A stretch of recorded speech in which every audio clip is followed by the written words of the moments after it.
जय श्री राम सभी को है। आज हम लोग फर्स्ट क्लास लर्न स्टार्ट करने जा रहे हैं। 12th स्टैंडर्ड की केमिस्ट्री का फर्स्ट क्लास। आप लोग पहले समझोगे हमसे कौन सा फर्स्ट चैप्टर सॉल्यूशन, ठीक है। बोर्ड एग्जाम 2024 और 25 के लिए आज हम लोग अपना क्लास जो स्टार्ट करने वाले हैं ना, वो राम का नाम लेके स्टार्ट करेंगे तो पूरे साल अपन बहुत अच्छे से पढ़ पाएंगे, ठीक है। फुल्ली 8 ईयर एक्सपीरियंस के साथ आप लोग सीखेंगे। हर एक टॉपिक को मैं डिटेल में समझाऊंगा विद क्वेश्चन प्रैक्टिस। हर एक टॉपिक पर बेस्ड क्वेश्चन अवश्य लेंगे, ठीक है। जहां थ्योरेटिकल क्वेश्चन होगा वहां पर हम लोग कॉन्सेप्चुअल क्वेश्चन लेंगे, और जहां पर न्यूमेरिकल होगा टॉपिक वहां हम लोग numerical with the help of NCERT example और एक्सरसाइज क्वेश्चन से लेकर हम लोग ना समझेंगे, ठीक है। हर एक टॉपिक को डिटेल में समझाऊंगा। आज तक कभी ऐसा नहीं हुआ कि पढ़ाए हुए से बाहर आ गया हो, हर साल पढ़ाया हुआ ही आता है। तो 2025 में हम लोग बोर्ड एग्जाम देंगे और उसके लिए आप लोग आज से ही प्रिपेयर हो जाओ, और कम से कम 3 घंटे आपको हर दिन केमिस्ट्री में देने हैं।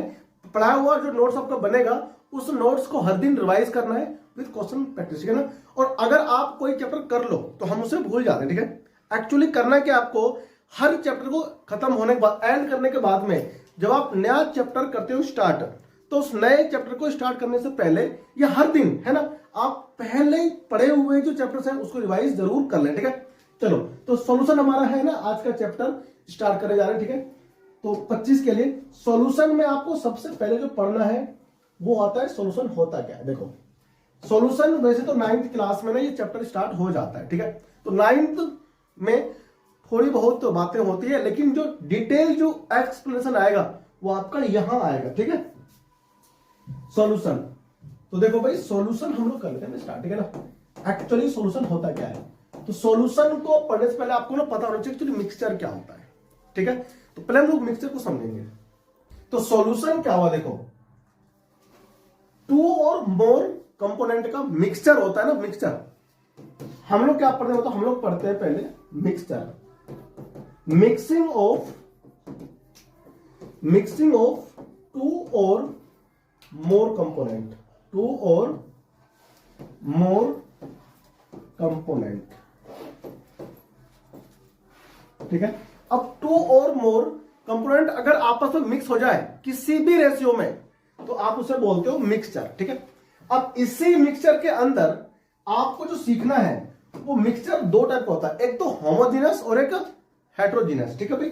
ये अभी आपको ना इसमें लिखना नहीं, ठीक है। ये हमारे काम की बातें नहीं है, 9th क्लास की कुछ बातें हैं जो मैं आपको समझा रहा हूं, ठीक है। हम लोग जो 12th क्लास की जो सीखेंगे ना वो अभी मैं करता हूं स्टार्ट। देखो, हमारे पास जो आता है वो आता है होमोजीनस मिक्सचर। क्या आता है बताओ, होमो और हेट्रोजीनस। तो मिक्सचर जो हो गया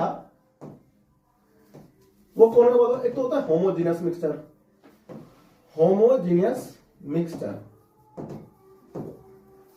और एक आपका होता है, ये सब एक्चुअली रिवीजन है पहले का, ठीक है ना। होमोजीनियस मिक्सचर और क्या होता है हेट्रोजीनियस मिक्सचर, हेट्रोजीनियस मिक्सचर। अब इसको तो आपको पढ़ना नहीं है, आपको इसे पढ़ना है। होमोजीनियस मिक्सचर जिसमें क्या आएगा बताओ, ट्रू सॉल्यूशन। क्या आएगा बताओ, ट्रू सॉल्यूशन आएगा, ठीक है ना।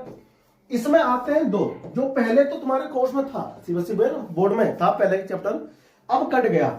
इसमें तो आएगा तुम्हारा सस्पेंशन जो अब तुम्हारे कोर्स में नहीं है, और दूसरा था क्या, कोलोइड, है ना। ये हम लोग 9th में पढ़ के आते हैं। ये दोनों पहले हमारे कोर्स में था बट अब नहीं है। पहले क्या था, ये भी था और ये भी था, अब ये हो गया डिलीट। तो आपको इसे पढ़ना है, ठीक है। तो हम लोग स्टार्ट करें, बताओ सॉल्यूशन। तो अगर हम लोग डिफाइन कर दें सॉल्यूशन को, किसको, सॉल्यूशन को, तो क्या बोलेंगे, होमोजेनस मिक्सचर ऑफ 2 और मोर कंपोनेंट इज कॉल्ड सॉल्यूशन। हमने क्या कहा, हमने कहा homogeneous mixture, homogeneous mixture of 2 और मोर कंपोनेंट, 2 और मोर कंपोनेंट्स आर कॉल्ड, क्या आप लिखो, इज कॉल्ड, हम इसे क्या बोलते हैं, मतलब हम इसे बोलते हैं सॉल्यूशन, ठीक है भाई। अब मैंने यहां पर एक बात लिख दिया है, 2 और मोर कंपोनेंट। अगर कंपोनेंट दो है, देखो, इफ सॉल्यूशन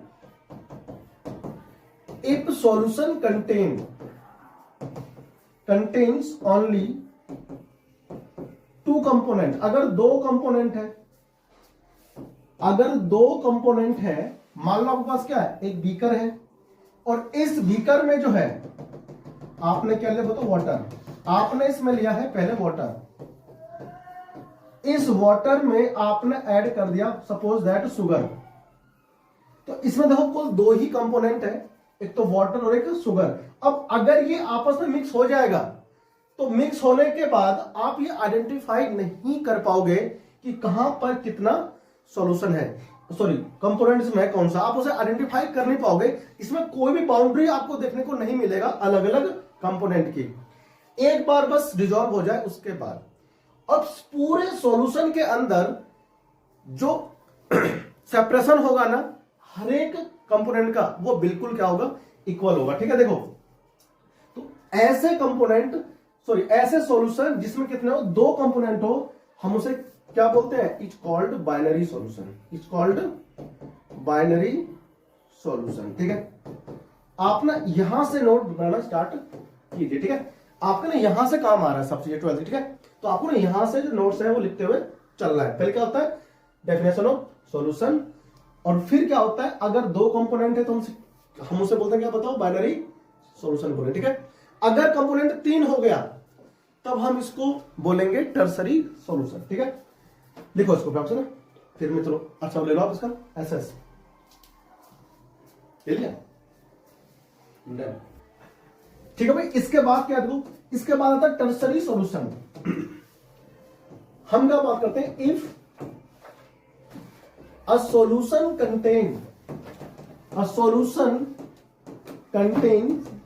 contains कितने, अगर 3 कंपोनेंट्स हो गए, 3 कंपोनेंट्स, अगर 3 कंपोनेंट्स इसमें है, 3 component, the solution is called, हम इसे बोलते हैं टर्सरी सॉल्यूशन। ठीक है ना, क्या बोलते हैं बताओ, टर्सरी सॉल्यूशन। ठीक है ना, तो टर्सरी सॉल्यूशन और बाइनरी आपको पता होना चाहिए क्या होता है। सपोज दैट आपके पास एक क्या है, बीकर है, इस बीकर में आपने तो लिया है वाटर, ये क्या बताओ, इसमें आपको हो गया वाटर, और आपने फर्स्ट इसमें मिक्सअप किया क्या, शुगर मिक्स किया, और तीसरा आपने इसमें सॉल्ट भी मिक्स कर दिया, सॉल्ट। अब देखो तीनों अगर मिक्स हो जाएंगे तो आप इसको आइडेंटिफाई कर नहीं पाओगे आफ्टर मिक्सिंग कि भाई यहां पर सॉल्ट और यहां पर क्या है, शुगर है। ऐसे मिक्स होगा कि आप उसको सेपरेशन ऑफ बाउंड्री आपको देखने को नहीं मिलेगा।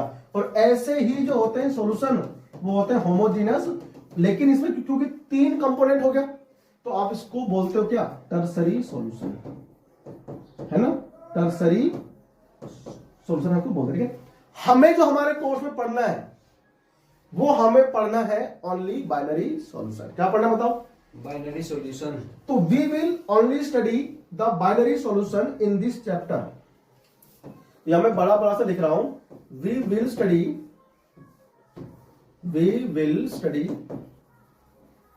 Only binary solution in this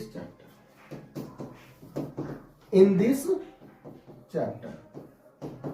अब देखो जैसे ना चैप्टर आप लोग करते हो पढ़ना स्टार्ट एनसीईआरटी के अंदर, उसमें क्या है, सॉलिड सॉल्यूशन, लिक्विड और गैस, इनको पढ़ने की ना आवश्यकता नहीं है। आप लोग देखते हो भाई गैस का मिक्सर होगा बहुत सारा, आपके पास क्या है, इन्वायरमेंट, इसमें क्या है, इसमें बहुत सारी गैसें मिक्सिज है, नाइट्रोजन है, ऑक्सीजन है, और भी बाकी सारे उसमें गैस है। इन सभी गैसों का मिक्सचर क्या हो गया, गैस ये सॉल्यूशन है ना। होता क्या है, होमोजीनियस, आप पहचान नहीं पाओगे, यहां पर ऑक्सीजन है, यहां नाइट्रोजन है, पहचान पाते हैं नहीं, तो ये होगा गैसेस मिक्सचर। लिक्विड क्या होता है, लिक्विड सॉल्यूशन होता है, आप लोग क्या पीते हो, कोका कोला पीते हो, सोडा वाटर में क्या करते हैं, CO2 गैस मिक्सअप करते हैं ना अंडर हाई प्रेशर, तो वो भी क्या बन गया, सॉल्यूशन। गैस इन लिक्विड होता है, वो क्या हो गया, लिक्विड सॉल्यूशन। ठीक है ना, हम लोग इसके अंदर जो है आज इस चैप्टर में जो इसमें जो सीखेंगे वो हम लोग gas in liquid, solid in liquid, liquid liquid, 3 type के हम लोग पढ़ेंगे इसमें क्या, सॉल्यूशन। ठीक है ना, 3 टाइप का, कौन कौन सा, गैस इन लिक्विड, जो बनेगा सॉल्यूशन। इसका बेहतरीन एग्जांपल है सोडा वाटर जो आप पीते हो, लिम्का, कोका कोला, जो भी आप पीते हो ना, उसमें क्या होता है, गैस CO2 गैस क्या करते हैं, डिजोल्व करते हैं। अगर गैस उसमें से क्या हो जाए, इवॉल्व हो जाए, निकल जाए, तो आपको उसमें टेस्ट नहीं आता है। आता है क्या? तो CO2 गैस जो होता है ना, वो टेस्ट को मेंटेन करने के लिए हम उसमें ऐड करते हैं। ठीक है, अब क्या आता है, ये तो हो गया गैस इन लिक्विड। अब आता है क्या, सॉलिड इन लिक्विड। ये जितने भी बनेंगे सॉल्यूशन, ये सब होगा लिक्विड सॉल्यूशन। ठीक है, इसीलिए इस चैप्टर को हम लोग कहते हैं लिक्विड सॉल्यूशन भी। ठीक है भाई, तो सॉल्यूशन ओनली नाम है आपकी एनसीईआरटी में। सॉलिड इन लिक्विड ये कौन हो गया, आपने अभी शुगर को डिजोल्व किया किसमें, वाटर में। सॉल्ट को क्या किसमें, वाटर में। यूरिया इन वाटर, ये सब क्या है, ये सब होता है सॉलिड इन लिक्विड सॉल्यूशन। अब liquid in liquid, liquid in liquid solution. For example मान लो बेंजीन है, तो बेंजीन में हम लोग टोल्यून कर देते हैं मिक्स, है ना। CCl4 होता है, CCl4 होता है कार्बन टेट्रा क्लोराइड। इसके अंदर आप लोग मिक्स कर देते हो क्या, CHCl3। क्या बोलते हैं इसको, इसको बोलते हैं, जो यूज कर देते हैं, भूल गए, हाँ, ये बेहोश करने काम में आता है ना, आपने इसको इसमें मिक्सअप कर दिया। तो ऐसे क्या होते हैं, लिक्विड इन लिक्विड सॉल्यूशन। ठीक है भाई, अब इन सभी को हम लोग मिलाकर एक साथ क्या बोलते हैं, लिक्विड सॉल्यूशन। क्या बोलते हैं बताओ, लिक्विड सॉल्यूशन, लिक्विड सॉल्यूशन। ठीक है ना। और भी होता है सॉलिड इन सॉलिड। भाई आप लोगों ने ना गोल्ड का तो सुना है ना, जो प्योर गोल्ड का वो क्या होता है 24 कैरेट। लेकिन हम जो ऑर्नामेंट्स यूज करते हैं पहनने के लिए, उसमें क्या होता है 22 कैरेट, है ना। 2% उसमें क्या होता है, कॉपर मिक्स कर दिया। तो वो जो मिक्स बना, कॉपर मिक्स किया आपने गोल्ड के अंदर, ये क्या बना, सॉल्यूशन होमोजेनस। उसमें पहचान पाओगे, यहां कॉपर है, यहां गोल्ड है, होमोजेनस मिक्सचर वो भी है। लेकिन वो क्या है, solid in solid, solid in solid. हमको नहीं पढ़ना, पहले हम इसको पढ़ते थे, हमारे कोर्स में पहले था, बट अब नहीं है। ठीक है भाई, चलो, तो आपको केवल जो चैप्टर है इसमें क्या पढ़ना है बताओ, लिक्विड सॉल्यूशन। ये तीनों हम पढ़ेंगे इस पूरे कंप्लीट चैप्टर में। ठीक है ना। Throughout the chapter we will discuss this type of topic in detail.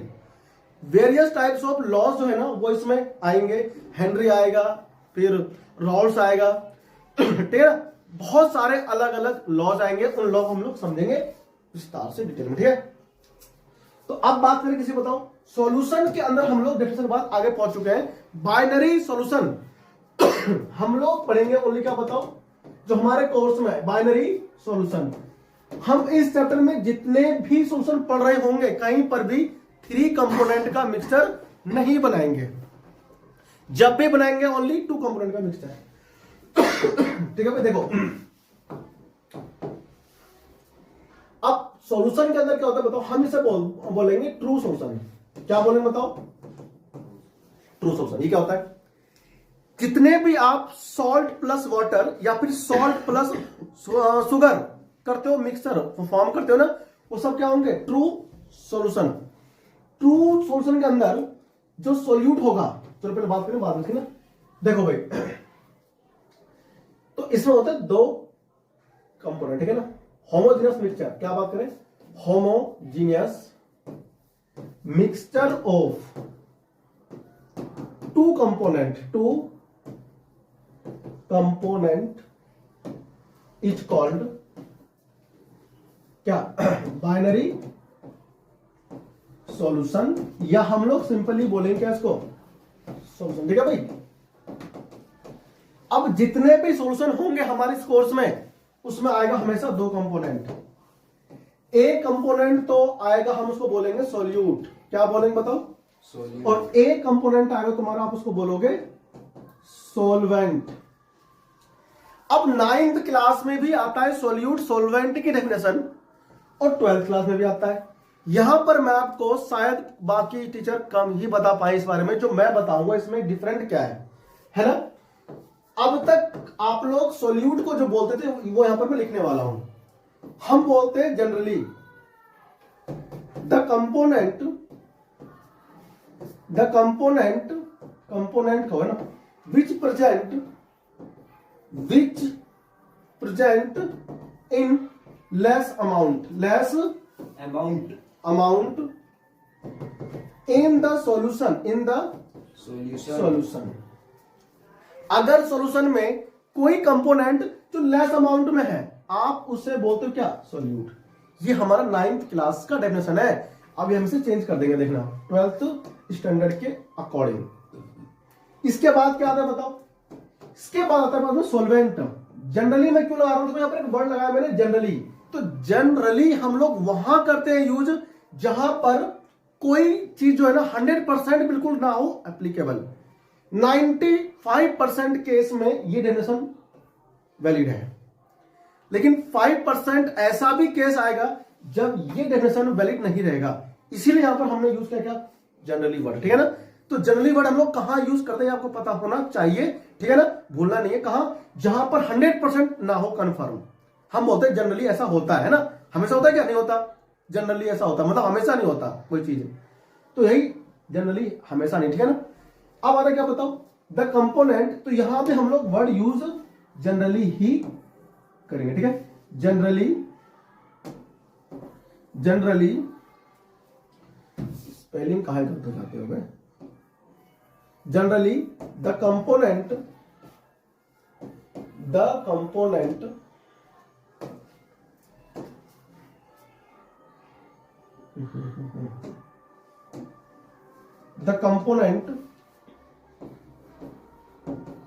which present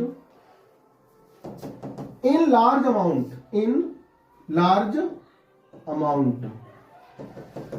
is called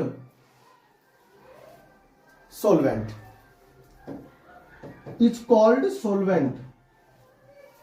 तो सॉल्वेंट क्या हो गया? जो लार्ज अमाउंट में होगा, और जो हुआ सॉल्यूट वो हुआ मतलब किसमें? लेस अमाउंट में। ठीक है? अब ये आपने लिख लिया भाई, लिखो ना, ले लो इसका एहसास जल्दी से। चलो नेक्स्ट पेज पे। अच्छा, इसके पहले का नहीं हुआ? लो, ये आपको लिखने नोट्स में अच्छे से। ये सारे के सारे काम आएंगे कब? रिवीजन टाइम पे काम आते हैं सारे कॉन्सेप्ट। ठीक है? ये लो इसका एहसास हो गया। अब लो नेक्स्ट का। रोज जाओ से लगा दो से। हो गया? चलो अब देखो, मैं यहां कुछ एग्जांपल्स लिखूंगा। ठीक है? उस पर थोड़ा ना ध्यान रखना। एग्जांपल पे सपोज 500 ml वाटर है, प्लस हमने इसमें क्या किया? 50 ग्राम शुगर ले लिया। 50 ग्राम क्या लिया बताओ? शुगर। आपको मिलेगा लिक्विड सॉल्यूशन। कैसा मिलेगा? Liquid solution. ठीक है? अब ये जो लिक्विड सॉल्यूशन है, इसमें बताओ सॉल्यूट कौन है और सॉल्वेंट कौन है। अब अगर आपसे पूछा जाए कि इसमें कौन सॉल्यूट और कौन सॉल्वेंट है, तो अकॉर्डिंग टू प्रीवियस डेफिनेशन हमने आपको लिखवाया कि जो लेस अमाउंट में होता है वो तो सॉल्यूट होता है। ठीक है ना? और जो मोर अमाउंट होता है वो कौन होता है बताओ? वो होता है तुम्हारा सॉल्वेंट। ये सबको पता है, गली के हर एक बच्चे को पता है कि लेस अमाउंट में तो सॉल्यूट है, मोर अमाउंट में तो सॉल्वेंट है, क्योंकि आपने 9th क्लास में पढ़ लिया था। तो यह क्या आपने यहां पर इजिली क्या फाइंड कर दिया कंपोनेंट, कौन सॉल्यूट और कौन क्या है? सॉल्वेंट है। अब यहां मैं एग्जांपल और लूंगा भी। 500 ml मैंने फिर से वाटर लिया हुआ है, और यहां पर मैंने क्या करा? सपोज करो मेरे पास क्या है? शुगर ही है, वापस से है ना, शुगर ही है, लेकिन ये मेरे पास अभी मोर अमाउंट में हो जाएगा। 1200 ग्राम क्या हो गया बताओ? शुगर। और अब जो आपको मिलेगा सॉल्यूशन, और इसमें आपको आइडेंटिफाई करना है कौन सॉल्यूट और कौन सॉल्वेंट है। तो यहां पर आप अगर देखो ना पिछला डेफिनेशन, तो उसके अकॉर्डिंग ये कौन हो रहा है बताओ? ये हो रहा है सॉल्यूट, और ये क्या हो रहा है? सॉल्वेंट। अगर हम उस डेफिनेशन को देखेंगे ना, तो ये चीजें गलत हो जाएगा। ठीक है? ये हमारे साथ धोखा हो जाएगा। ऐसा कभी भी नहीं होता। ठीक है ना? ये सब मोह माया है। ठीक है? तो इस मोह माया से बचने के लिए आपको थोड़ा सा कॉन्सेप्ट में सोचना पड़ेगा। कॉन्सेप्चुअली सोचो आप। कभी भी कोई कंपोनेंट सॉलिड में डिजोल्व नहीं होता है। आप लोगों ने एक वर्ड सुना होगा, वाटर को हम लोग क्या कहते हैं, यूनिवर्सल सॉल्वेंट। कभी भी सॉलिड में कोई चीज डिजॉल्व नहीं होगा। मैं सॉलिड सॉल्यूशन की बात नहीं कर रहा हूं, मतलब यहां पर वाटर में शुगर तो हो सकता है डिजॉल्व, लेकिन शुगर में कौन, वाटर नहीं होगा डिजॉल्व। क्यों? क्योंकि जो पार्टिकल्स ऑफ शुगर हैं उनके बीच में जो इंटरमोलिकुलर फोर्स है ना वो बहुत ज्यादा है, और उनके बीच में स्पेस होगा नहीं, तो शुगर के पार्टिकल के बीच में वाटर के पार्टिकल नहीं जा सकते। लेकिन वाटर के पार्टिकल के इंटरमोलिक्यूलर स्पेस होने की वजह से उनके बीच में शुगर के पार्टिकल जा सकते हैं। तो हमेशा क्या होगा, सॉलिड जो होगा ना वो किसमें, वाटर में होगा डिजॉल्व हो। ठीक है, तो जिसमें डिजॉल्व होता है कोई कंपोनेंट वो कौन होता है, सॉल्वेंट।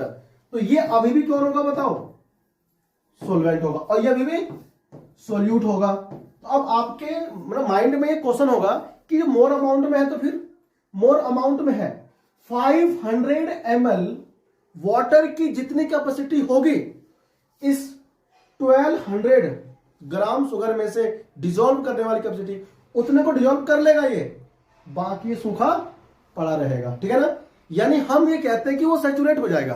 क्या हो जाएगा, सैचुरेट। हाँ भाई ऐसा होता है ना, मान लो एक चीनी की बोरी है, आप उसमें एक गिलास पानी गिरा दो ऊपर से, क्या सारी चीनी गीली हो जाती है? जहां तक वो पानी जा सकता है वहां तक गीली हो जाती है। ऐसा तो है नहीं कि आपने एक बोरी चीनी में एक गिलास पानी डाल दिया और सारा क्या बन गया, सॉल्यूशन। सारा नहीं बनता है, यानी उस एक गिलास पानी के अंदर जितनी कैपेसिटी है डिजॉल्व करने की, उतना शुगर क्या होगा उस पूरी बोरी में से डिजॉल्व हो जाएगा। ठीक है, बाकी नहीं होगा डिजॉल्व। तो हम कहते हैं कि अगर आप किसी, मान लो हमारे पास एक बीकर है, फिर से समझो। देखो ये वाटर है, एक चम्मच चीनी इसमें दिया, हिलाया, मिक्स हो गया, एक चम्मच और दिया, फिर से हिलाया, फिर होगा डिजॉल्व। आप ऐसे करते हुए continue, as time go, sugar dissolve करते जाओ करते जाओ करते जाओ करते जाओ। एक समय ऐसा आएगा कि सारा पानी खत्म हो जाएगा और आपकी भाषा में गाढ़ा हो जाएगा ये। फिर इसमें एक चम्मच और चीनी डालो, घुमाओ, घुलेगा नहीं, चीनी पड़ा रहेगा ऊपर ही। दैट्स मीन कि सॉल्यूशन क्या हो चुका है, सैचुरेट। क्या हो चुका है, सैचुरेट। तो हम कहते हैं उस कंडीशन को कि वो अमाउंट ऑफ सोल्यूट जिसके बाद सॉल्वेंट में और सोल्यूट मिक्स करने पर डिजॉल्व करना बंद कर दे, we can say that solution become saturated. क्या हो गया, वो सैचुरेट हो गया। तो यहां पर भी 500 ml के अंदर जो आपने इतना सारा चीनी डाला, शुगर डाला, तो क्या होगा, जितना इसने डिजॉल्व कर सका होगा, कैपेसिटी होगी, उतना डिजॉल्व हो गया होगा, पड़ा रहेगा बाकी। ठीक है, तो अभी भी कौन है, सॉल्वेंट यही है। ठीक है, और ये क्या हमारा सोल्यूट। अगर लार्ज उस अमाउंट में अगर कोई चीज है तो आपको देखना है कि कौन डिजॉल्व कर सकता है, कैपेसिटी किसकी है, सॉल्यूशन। ठीक है ना, यहां पर बताओ ये चीज आपको दिमाग में आ रहा है, समझ में। ठीक है, इसके बाद हम लोग एक और लेंगे एग्जांपल, जहां पर अमाउंट इक्वल कर देंगे। हम लोग यहां पर इक्वल कर देंगे। फिर कैसे पहचानेंगे सॉल्वेंट कौन है और सॉल्यूट कौन है कि नहीं? फिर तो हम घूम जाएंगे। किसी ने बोल दिया हमसे, क्या बोले, ये हमारा पहला एग्जांपल था भाई, सेकंड एग्जांपल था। तो ये सबको पता होता है, ये 80% को पता नहीं होता है, और अब जो लेंगे वो 99% को पता नहीं होता है। 1% को पता होता है, जो बहुत अच्छा पढ़ते हैं, जो बहुत अच्छा पढ़ाते हैं टीचर है ना, वो बताते भी हैं भाई, हम थोड़ी मना कर रहे हैं, लेकिन ये बहुत कम को होता है पता। तो जो सवाल पूछने वाले वो यही है यहां से, क्या कि मान लो वाटर है मेरे पास, ठीक है, वो 500 ml है, और दूसरा क्या है हमारे पास, दूसरा मेरे पास है मान लो इथेनॉल। कौन है, इथेनॉल होता है एल्कोहल। ठीक है ना, ये मेरे पास कितना है, वो भी 500 ml ही है। और अब जो बनेगा सॉल्यूशन, इसमें कौन सॉल्यूट और कौन सॉल्वेंट, तो यहां फंस जाएगा बच्चा। क्यों, यहां तो दोनों ही लिक्विड है ना, ये भी इसको डिसॉल्व कर सकता है। तो यहां पर हम लोग देखेंगे दो चीजें, जिसके नंबर ऑफ मोल्स ज्यादा होंगे वो सॉल्वेंट होगा, ठीक है, और या फिर जिसका वेपर प्रेशर ज्यादा बनेगा वो मोर अमाउंट में सॉल्वेंट होगा। ठीक है, तो अगर दोनों केस में इक्वल मात्रा में है दोनों चीजें, अगर दोनों का अमाउंट इक्वल है, तो हम लोग क्या देखते हैं, number of moles. In this case, तो हम लोग यहां पर एक लाइन लिखेंगे, ठीक है, रेड से, in this case In this case, the component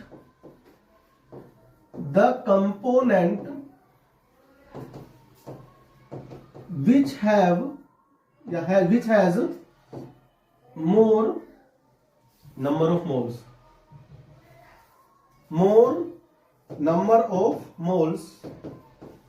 और वेपर प्रेशर। अब ये वेपर प्रेशर एक्चुअली है क्या, इसी चैप्टर में आगे आपको समझाऊंगा कि वेपर प्रेशर क्या होता है।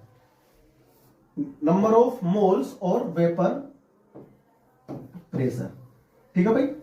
देखो, जिसका वेपर प्रेशर क्या होगा, ज्यादा होगा, वो सॉल्वेंट होगा, ठीक है। और जिसका नंबर ऑफ मोल्स ज्यादा होगा वो सॉल्वेंट होगा, कम वाले का क्या होगा, सॉल्यूट होगा, है ना। अब यहां पर देखो एक चीज और, अब यहां देखो, आप एक बार फिर से यहां पर पहुंचो, ये कौन है, लिक्विड। जो सॉल्यूशन बना, बताओ इसका फिजिकल स्टेट क्या होगा, मतलब जो बना सॉल्यूशन, इसका फिजिकल स्टेट क्या होगा। इसका जो फिजिकल स्टेट होगा वो कैसा होगा, लिक्विड होगा। क्या होगा, लिक्विड। अब देखो, जो सॉल्वेंट है वो कैसा है, लिक्विड है, और जो सॉल्यूशन का बना फिजिकल स्टेट वो भी कैसा है, लिक्विड है। तो हम लोग 9th स्टैंडर्ड में जो पढ़ते हैं सॉल्वेंट की डेफिनेशन कि the component which are present in large amount, अब हम उस चीज को बदल देंगे और क्या लिखेंगे, the solvent is the component which are present in large amount as well as define the physical state of solution. ठीक है, ऐसा सबस्टांस जो लार्ज अमाउंट में हो और सॉल्यूशन के अंदर सॉल्यूशन की फिजिकल स्टेट को डिफाइन कर दे, हम उसे क्या बोलते हैं, सॉल्वेंट। इसका ले लो ऐसा, ठीक है, फिर हम लोग बोलते हैं करो कॉपी करो उसमें, जल्दी से। अब मैं सॉल्वेंट को ना डिफाइन करूंगा, ठीक है। सॉल्वेंट की जो अब मैं लिखूंगा यहां पर नया डेफिनेशन, वो आप अब देखेंगे। तो सॉल्वेंट हमारा वहां से क्या हो गया, बदल गया। सॉल्यूट तो वही रहेगा जो था पहले, सॉल्वेंट क्या होगा, चेंज होगा। तो हम लोग क्या बोल देंगे, solvent it is the component which are present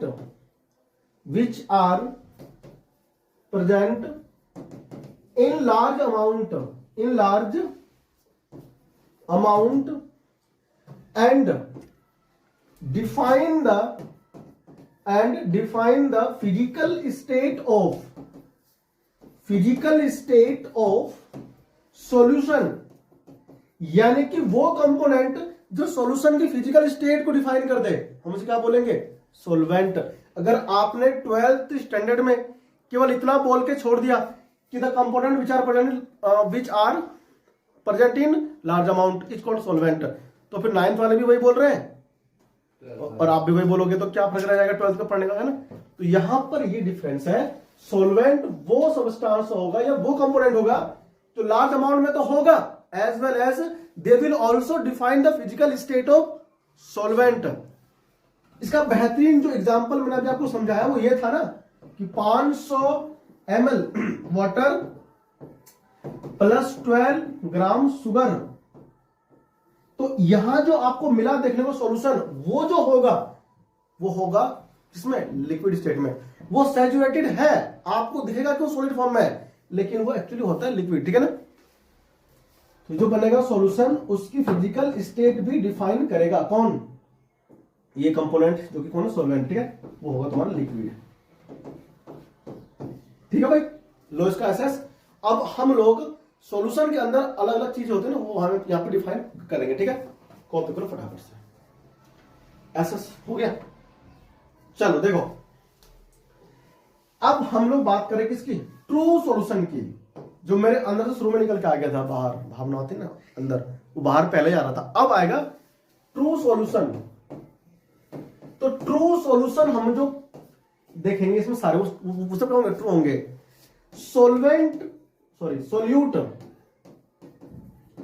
solute की पार्टिकल साइज, ये मैं हिंदी में जानबूझ के लिख रहा हूं, आपको याद रहेगा, ठीक है। वो क्या होगा, वो सोल्यूट की पार्टिकल साइज होगा वो लेस देन होगा किससे, 1000 नैनोमीटर से, और 1 नैनोमीटर से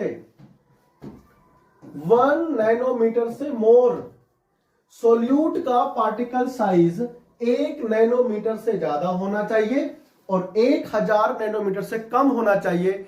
ऐसा सॉल्यूशन जिसमें इस साइज का सॉल्वेंट सोल्यूट होगा उससे हम लोग क्या बोलेंगे? True solution. ठीक है भाई, तो ट्रू सॉल्यूशन से आपको कोई समस्या नहीं होगी। और अगर ट्रू सॉल्यूशन है तो यहां पर कुछ लॉ है मेरे लिए, क्या कि वॉल्यूम ऑफ सॉल्यूशन, मैं सिंपली इसको V और नीचे क्या लिखूंगा? सॉल्यूशन। ठीक है ना, वो हमेशा इक्वल होगा वॉल्यूम ऑफ सॉल्यूट के प्लस वॉल्यूम ऑफ सॉल्वेंट के। क्या होता है हमेशा? ये इक्वल होता है। ठीक है ना, और इसको शॉर्ट फॉर्म में हम लोग लिखेंगे तो volume of solute plus volume of solvent. ठीक है ना, ऐसे। ठीक है, और ट्रू सॉल्यूशन हो गया। अच्छा, ये हमेशा रॉड्स लॉ को फॉलो करते हैं। ये रॉड्स लॉ क्या होता है आगे बताऊंगा। ठीक है, दे ऑलवेज फॉलो, ट्रू हो गया ना? हाँ, और ये they are valid for ideal solution. किसके लिए भाई? आइडियल क्या होता है? आइडियल सॉल्यूशन क्या होता है? जो रॉड्स लोगों को फॉलो करते हैं ना, हम उसे बोलते हैं आइडियल सॉल्यूशन। ठीक है ना, तो आइडियल सॉल्यूशन है तब भी ये क्या होगा? Volume of solution equal to volume of solute plus volume of solvent होगा। ठीक है ना, अदरवाइज ये सही नहीं है। ठीक है ना, अब ये आइडियल सॉल्यूशन कौन होता है आगे बताऊंगा लेक्चर में। ठीक है, इसी चैप्टर में जो हम लोग रॉड्स लॉ पढ़ लेंगे। ठीक है, कॉपी करो। मैं इसमें आपको ना भी एक लाइन और लिखवा देता हूं। जैसे कि वॉल्यूम क्या हो गया बताओ? इक्वल हो गया सॉल्यूशन का, सॉल्यूट प्लस सॉल्वेंट के। ऐसे ही जो मास होता है, मास ऑफ सॉल्यूट इक्वल होगा बताओ किसके? मास ऑफ, नॉट सॉल्यूट भाई, mass of solution. Mass of solution equal होगा बताओ किसके? Mass of solute plus mass of solvent. ठीक है भाई, तो यहां तक आपको ना चीजें जो मैं आपको सॉल्यूशन के बारे में डिटेल में समझा रहा हूं, ये बेसिक चीजें आपको पता होनी चाहिए इस चैप्टर में आगे कंटिन्यू करने। ठीक है, इसके बाद हमारे पास जो अगला जो मेरे पास इसके बाद जो टॉपिक आएगा वो है बच्चा पटी कंसंट्रेशन टर्म। क्या बताओ? तो कंसंट्रेशन टर्म क्या होता है हम इसको डिफाइन करेंगे। ठीक है, बहुत इंपॉर्टेंट है क्योंकि इससे क्वेश्चन पेपर में आता है, बोर्ड में आता है। ठीक है ना, हाँ, तो कंसंट्रेशन टर्म जो है ना बहुत बेहतरीन टॉपिक है और ये आपके बोर्ड में आता है। ठीक है, इस टर्म को हम लोग नेक्स्ट क्लास में करेंगे स्टार्ट। तो अगर आप चैनल पर नए हैं और पहली बार मेरी वीडियो देख रहे हैं तो चैनल को सब्सक्राइब जरूर कर लें। बाकी और बहुत सारे लेक्चर पढ़ने के लिए। ठीक है ना, पूरा चैप्टर पढ़ाऊंगा, पूरा कंप्लीट केमिस्ट्री पढ़ाऊंगा सीबीएसई बोर्ड को। ठीक है, या किसी भी स्टेट बोर्ड का। अगर इंग्लिश लैंग्वेज है आपका तो इस चैप्टर आप लोग पूरा पढ़ेंगे मेरे through with complete detail explanation with question practice. ठीक है, तो चैनल को सब्सक्राइब कर लें और वीडियो को लाइक जरूर कर दें ताकि मेरी वीडियो को और मुझे साहस मिल सके आगे बढ़ने के लिए। ठीक है, थैंक यू, धन्यवाद, जय श्री राम सभी को। मिलते हैं आपसे एक और नए लेक्चर में, तब तक प्लीज अपना बहुत ख्याल रखिए। Thank you.